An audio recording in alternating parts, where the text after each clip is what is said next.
गुरुदेव महाराज को प्रणाम।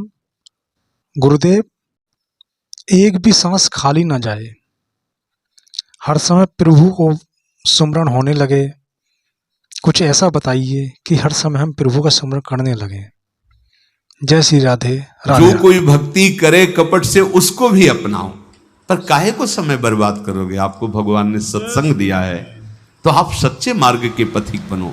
श्वास प्रश्वास तुम्हारी खाली न जाने पावे। जब तक तुम्हारा मुख भोगों की ओर है, मुख का तात्पर्य अंदर से है, अंतर ही अंतर, तुम सब साधन कर रहे हो लेकिन तुम्हारी विश्राम स्थिति मन मानता है भोग में। क्या खाने को मिलेगा? हाँ, हर्षित हो गए। क्या भोगने को मिलेगा? हर्षित हो गए। मतलब आप अभी भोगों के सन्मुख हैं। अंतर की बात देखना। जब तक तुम्हारा मुख भोगों की ओर है तो तुम कह रहे हो कि हम भगवत मार्ग के पथिक हैं, भगवत मार्ग में चल रहे हैं, पर तुम चल भोगों की ओर ही रहे हो, प्रभु की ओर एक कदम नहीं चल रहे हो। जैसे कई बार सत्संग में बताया है कि ये बिहारी जो हैं, आप मुख इधर करो छठी करा की तरफ और दौड़ लगा दो तो आपका हर कदम बिहारी जी से दूर होता चला जा रहा है। आप बहुत चल रहे हो लेकिन विपरीत चल रहे हो तो आप बिहारी जी से दूर होते चले जा रहे हो। और ये मार्ग है, लेट जाओ और लेट कर चलो तो समय आएगा पहुंच जाएंगे, क्योंकि आप सही मार्ग में चल रहे हो। आप ऐसे सोए सोए चलो, एक बार लेट गए 10 मिनट फिर लेट गए, फिर एक बार उठे फिर लेट गए, आप पहुंच जाओगे क्योंकि सही मार्ग है। समझो, भाव समझो। यदि आप भगवत सन्मुख हैं तो आपकी चाल धीमी होगी तो भगवान मिल जाएंगे, और आप भगवत विमुख हैं, भोगों के सन्मुख हैं तो दौड़ लगा लो। हर कदम आपका प्रभु से दूर होता चला जाएगा, आपको दूर करता चला जाएगा। यही भेद उपासक नहीं समझ पाता और पूरा जीवन लगा देता है।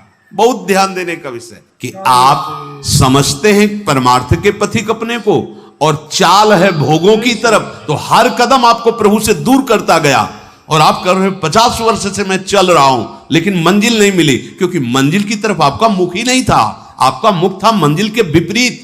जो प्रतिकूल से वर्जनम स्थिति होनी चाहिए, वहां अपने अनुकूलता देखी और चल पड़े भोगों की तरफ, तो फिर क्या होगा? आप यही को कहते हैं आकर कि 20 वर्ष से मैं साधन में हूं।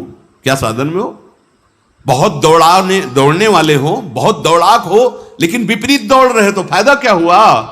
अरे धीमी भी चाल हो लेकिन अनुकूल चाल हो तो मंजिल पास है, दूर नहीं है। ये बहुत समझने की बात, बहुत समझने की बात। यही गलती हमसे होती है। महापुरुषों द्वारा स्वादनीय शास्त्र जिसकी जय घोष करता है, ऐसे नाम का अपमान कर रहे हो। तुम्हारे कदम किधर हैं? किधर है कदम तुम्हारे? तुम्हारी चाल किधर है? पहले देखो ना। अरे सन्मुख होए जीव मोई जमही, जन्म कोट यज्ञ नाश होते। मेरे प्रभु कहते हैं करोड़ों जन्म के पाप उसी क्षण नष्ट कर देता हूं जब सन्मुख होते। सन्मुखता का मतलब समझो। अंदर ही अंदर भोगों को विश्राम मान रहे हो, भोगों को सुख मान रहे हो, मान प्रतिष्ठा को जीवन का लाभ मान रहे हो, तो आपके सम्मुख कौन है? प्रभु हैं या मान प्रतिष्ठा है या भोग है या संसार है? क्या वेश रख लेना प्रभु की सन्मुखता होती है? क्या उद्देश्य क्या है तुम्हारा?